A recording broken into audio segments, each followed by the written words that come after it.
আমাদের পার্শ্ববর্তী দেশ পাকিস্তানে কাদিয়ানী সম্প্রদায়কে কাফের ঘোষণা করতে গিয়ে তাদের রক্তের প্রয়োজন হয়েছে, জানের প্রয়োজন হয়েছে, তারা রক্ত দিয়েছে, জান দিয়েছে।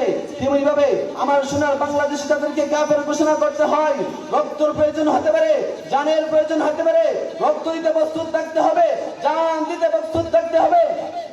আমি তো রব্বে কাবার কসম করে বলতে পারি, যদি কাদিয়ানী সম্প্রদায়কে দেশে রাষ্ট্রীয়ভাবে কাফের ঘোষণা করতে গিয়ে এবং আল্লাহ রাসূল সাল্লাল্লাহু আলাইহি সাল্লামের খতমে নবুয়তকে রক্ষা করতে গিয়ে আমি শহীদ হয়ে যাই, তাতেও কোনো সমস্যা নেই।